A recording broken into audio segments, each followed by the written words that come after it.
King, Sunderland. Mr Deputy Speaker, it's a great pleasure to be called in this debate. Law and order is a subject that's close to all of our hearts, and judging by the passionate contributions so far in this debate, I think it certainly is. I'm not going to talk for long today, but what I want to do is to do two things. First of all, I want to provide a constituency perspective, a local perspective, which I think is relevant. But also what I want to do is outline the reasons why I feel that the measures outlined yesterday in the Queen's speech for law and order and the prevention of crime are really important. Bracknell, which is my constituency, is the safest major town in Berkshire, and it's the 21st safest town in the UK.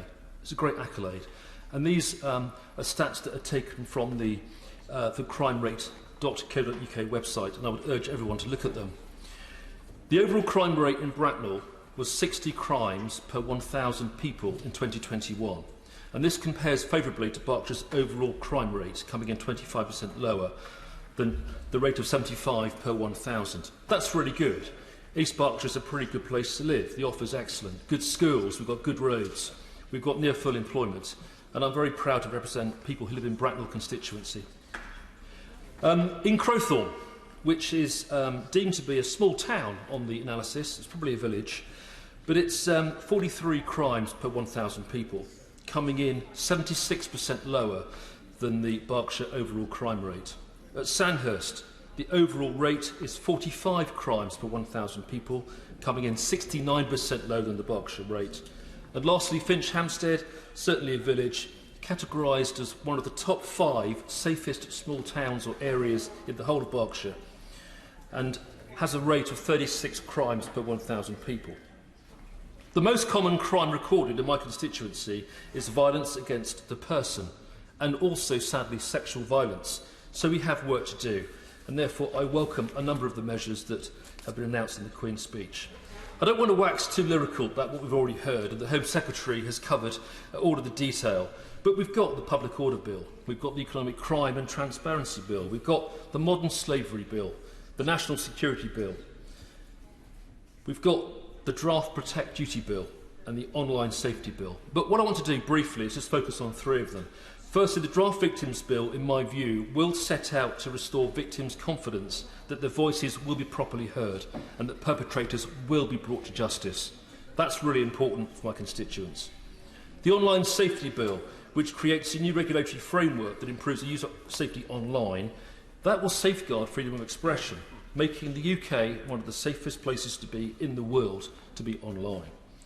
And lastly, the Bill of Rights, real relevance locally. It will ensure that there is a proper balance between the rights of individuals, our vital national security and effective government, therefore strengthening freedom of speech, our common law traditions and reducing reliance on Strasbourg case law post-Brexit, and rightly so. In addition, some other areas to focus on. Firstly, 13,500 new police officers in this Parliament so far as part of that manifesto commitment to put 20,000 extra police officers on the streets. We're getting there. In Thames Valley alone, so far, an additional 368 police officers, with a further 233 projected outflow this year. This is great news for Bracknell, it's great news for Berkshire, and it's great news for Thames Valley. Drug strategy in county lines. The commitment to introduce a new drug strategy is really important. We need to break up county lines, break up criminal gangs. We need to help those struggling who are the victims of crime. But we've seen so far the closure of 1,500 county lines, 600 operations against organised crime groups, and more than 220,000 drug seizures. These are really impressive figures, and we can go further. I welcome all of these bills, therefore, on their inherent merits, and because they will make a difference. Crime prevention, 200 million offered for a 10-year youth endowment fund. The Public Order Bill, we've discussed it, but it's so important that people can go about their daily business, can get to work, that ambulances can get to hospital. Nobody has the right to impede how anybody else lives their life. And those who chain themselves to railings and glue themselves to the road, they need to be in jail. Fact. I just want to finish with 3 key points that are very important to me locally and to my constituents.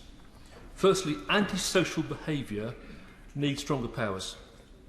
We have a lot of it in Bracknell and across the wider constituency, right across the UK. I think we need a bit more in terms of dealing with antisocial behaviour, in terms of police response, in terms of arrest at the scene.